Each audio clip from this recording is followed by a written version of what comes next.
Welcome in, everybody. Today, we're diving deep into the world of Slovenian wine. Sounds delicious. Oh, it is. Yeah, And fascinating. absolutely.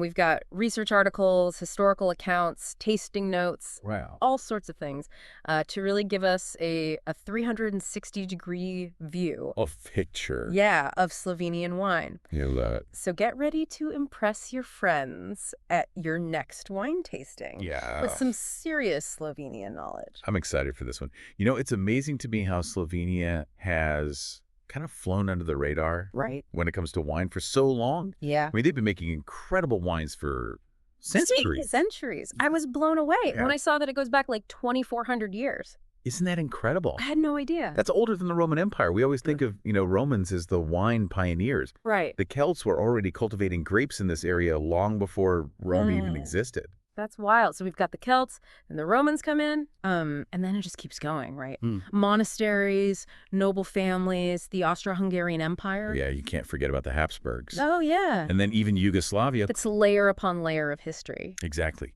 Each period adding its own unique influence. And that's what we taste today, right? Absolutely. It's a real tapestry of styles. Amazing. Okay, enough history for now. All right. Let's talk about where these grapes are actually growing. Terroir time. Yeah. Slovenia is nestled between the Alps and the Adriatic Sea. Seems like a pretty ideal location. It's a dream spot. You've got the Alps protecting the vineyards from harsh winds, and then the Adriatic bringing that warmth and sunshine that grapes love, Best of both worlds. right? And don't forget the rivers. Yo, yeah, all those fertile valleys. Winding through the country, creating this incredible diversity of soil types. And then you've got the influence from the Pannonian Plain on the eastern side, right? Exactly. Wow. It all adds to this really complex tapestry of microclimates and terroirs. So much complexity. Okay, I'm ready to talk regions now. Let's do it. We know that Slovenia has 3 main wine regions, Uh-huh. and each one kind of has its own personality, right? Its own vibe. Yeah. So let's start with Podravje. Okay, Podravje. What's the deal there? This is the heartland of Slovenian white wines. It's in the northeast, the largest of the 3 regions, continental climate. Okay. So think crisp, elegant whites, beautiful aromatics. I like the sound of that already. Yeah, Any specific subregions within Podravje that we should keep an eye out for? absolutely. You've got Radgona, Maribor, and Ormož, each with its own microclimate and soil. So even within Podravje, Wow. you get these nuances. It's like layers within layers. Exactly. Fascinating. All right, so now we have to talk about the Riesling Italico grape. Ah, yes, or as they call it locally, Oh. Lashiki Riesling, Okay, I've heard of that. the signature grape of Podravje. What's so special about it? Well, you get these captivating citrus and floral aromas, Nice. but also this distinct minerality that really reflects the region's unique terroir. Sounds delicious. It is. Okay, let's move on to Pozavje, Right. the southeastern region. What's Yeah. the story there? This is where you'll find Slovenia's answer to a light, refreshing rosé Oh, interesting. called Kvichik. Kivicek. Okay, I'll admit I'm not familiar with that one. It's a local specialty. It's a blend, Okay, and it's got that kind of easy drinking vibe. gotcha. Now, what about that red grape you mentioned from this region, the one with the velvety name? Ah, you mean Umetna Urnina, Yeah, that's which literally translates to black velvet. okay. I love that. And it lives up to the name. It's a local variety that produces these full-bodied reds with this incredibly smooth texture. Sounds luxurious. Mm. Okay, so we've covered the largest region, Yeah. Podravje, Mm-hmm. and the rosé region, Posavje, Yeah. which leaves us with Primorska. Primorska, the coastal region. What sets this one apart? This is where things get bold. You've got the strong Mediterranean influence here. Okay. So think full-bodied reds that really pack a punch. And this is where you find subregions like Gorsza Brada, the Vipava Valley, cross. All right, bring on the boldness. Yeah, Now tell me about Primorska's most important red grape. that would be Refošk, also known as Rososko. Okay. It's a real star in Primorska. Yeah. Intense color, firm tannins, I like the sound of that. and aromas of red fruit and spice that just jump out of the glass. Wow. That's a wine to savor. Definitely. Now, what about white wines in Primorska? Are they kind of overshadowed by all these big reds? Not at all. You've got Malvazija and Regula that do really well here. Okay, I've heard of Malvazija. Yeah, they produce wines with bright acidity, citrus notes, beautiful minerality, Nice. really reflecting that coastal terroir. I'm getting thirsty just thinking about it. Me too. All right, so we've talked about the three main regions, some of their signature grapes, but you mentioned earlier something about Slovenian grapes that are unlike anything else in the world. Oh, yeah. These autochthonous grapes. Right. Exactly. What's the story there? These are grape varieties that are native to Slovenia. You don't find them anywhere else. Yeah. And the country has done a really amazing job of preserving these unique grapes. So they're really protecting their heritage. Oh, absolutely. It's part of what makes Slovenian wine so special. Okay, so which autochthonous grapes should I be looking for? We talked about the Imetna or Nina. Yes. What else is out there? Well, in the Vipava Valley, you'll find Pinella. Okay. It's a crisp white wine with these delicate aromas of citrus blossoms Nice. and white peach. Very elegant. Canela, I'm adding that to my list. What else? From the Etijurska region, there's Zelen. Okay. It's a white grape known for its complex aromas, and it has this really interesting savory note to it. Savory. Okay, I'm intrigued. Tell me more about that. You get ripe pear, honeydew melon, and even a hint of beeswax. Beeswax. Wow, I've never heard that in a wine description before. It's unique. Okay, 2 down. What's number 3? And then there's Renina, another white grape from Primorska, Okay. known for this unexpected, delicious aroma profile. Citrus, quince, and then these lovely herbal notes. I'm sensing a theme here. What's that? Unexpected. I like that. Slovenian wine is all about embracing the unexpected. I think you're right. Okay, so before we move on, I got to ask about the winemaking itself. Right.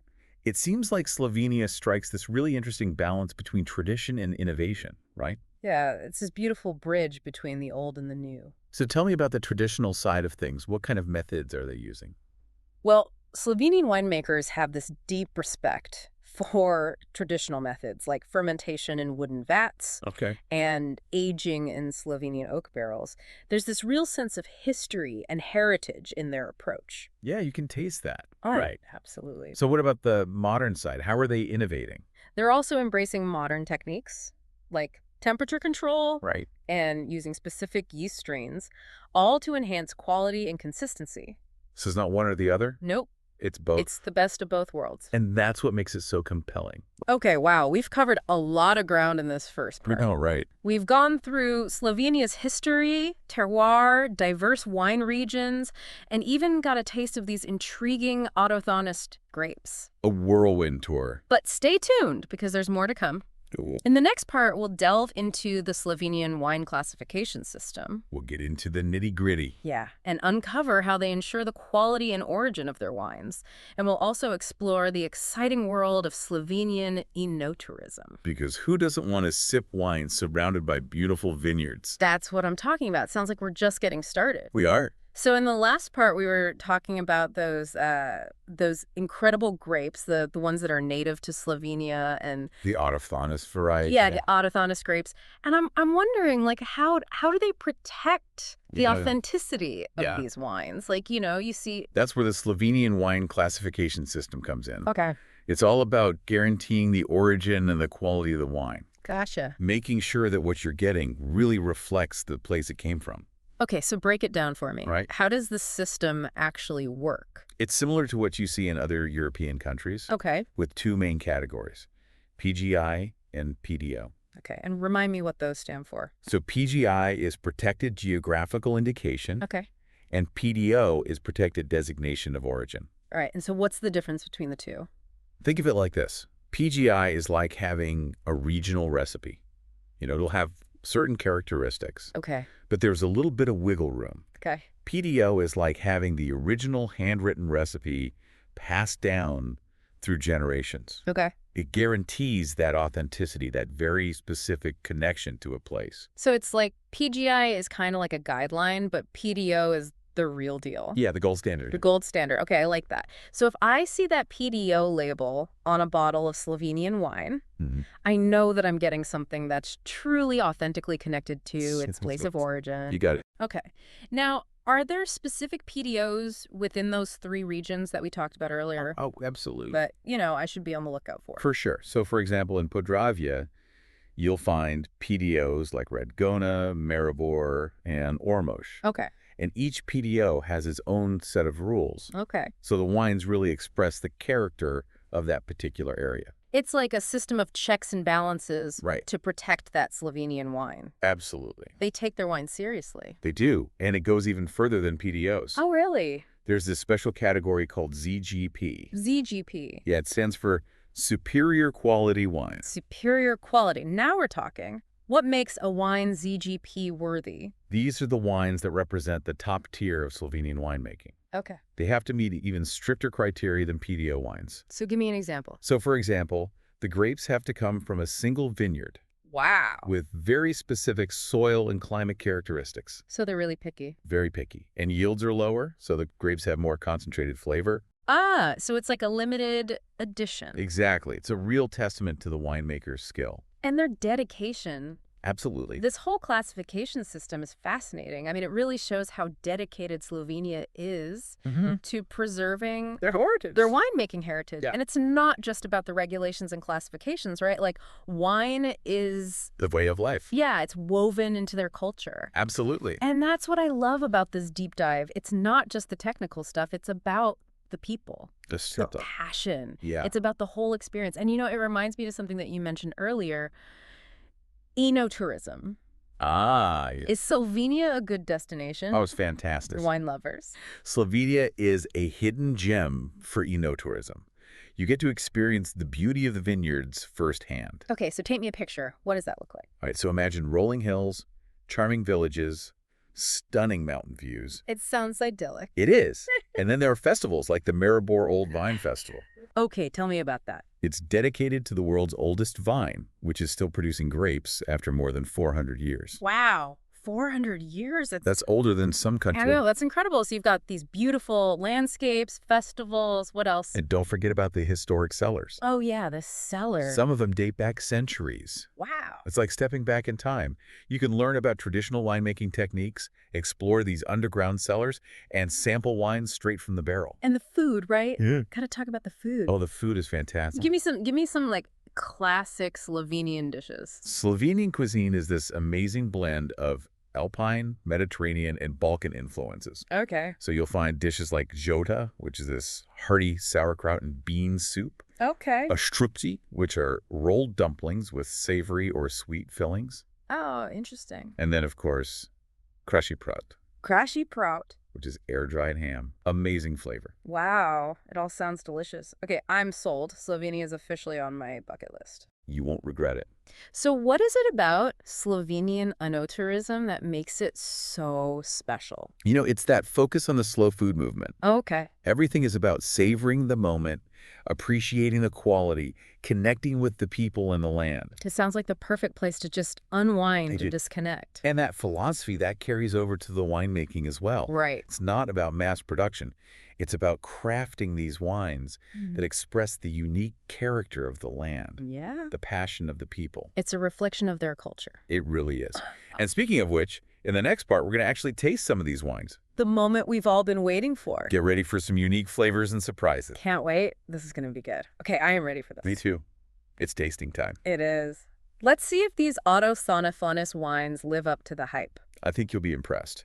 We're going to try 3 really special examples today. Okay, let's dive in. What's first? We'll start with a white wine made from the Panella grape, Panella. grown in the Vipava Valley. Ah, Vipava Valley. Remember all those cool breezes and mineral-rich soils we talked about? Yeah. That's what gives this wine its incredible lightness and that refreshing acidity. I can almost taste it already. All right, so go ahead and swirl it in your glass. Mm-hmm. Give it a sniff. What are you getting? I'm getting delicate citrus blossoms, a little bit of white peach. Beautiful. Anything else? Yeah, there's a hint of almond in there Yes. and a little bit of minerality, like you were saying. It's all about those layers. So complex. Now take a sip. Okay. Tell me what you think. Oh, wow, yeah. It's really crisp, very dry. Green apple, lemon zest. There's almost like a little white pepper note in there. Yeah, a little nonpalizing. Yeah, very elegant, very balanced. It's a wine that makes you want to take another sip. It does, it does. Yeah. What would you pair this Panella with? It's incredibly versatile. Okay. So you could go with fresh seafood, salads with goat cheese, even some light pasta dishes with herbs. Okay, so it's kind of an all-rounder. Yeah, it really enhances the food without overpowering it. I love that. Panella, check. What's next? All right, let's move on to another white wine, this time made from the Zelen grape. Zelen, okay. This one comes from the Okiedzierska region.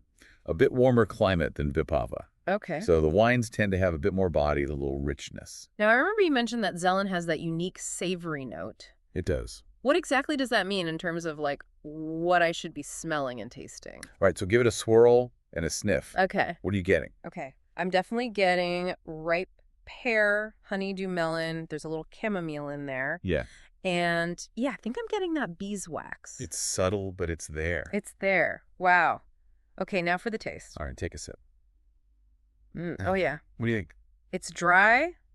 It's medium-bodied. I'm getting apricot, some quince, a hint of ginger, almost. And how about the texture? Yeah, it is. Kind of waxy. Yeah, that beeswax coming through. I can't believe it. Wow, it's amazing how the taste can just transport you to a completely different place. Close your eyes, you're practically in Tadzierska. Yeah, yeah. What would you pair with this one? So because it's a little more robust than the panella, you could go with richer dishes. Okay. Roasted chicken, creamy pasta sauces, even some Asian-inspired dishes with a little spice. Wow, okay. Zelen is officially on my list. Good, good. All right, are you ready for the grand finale?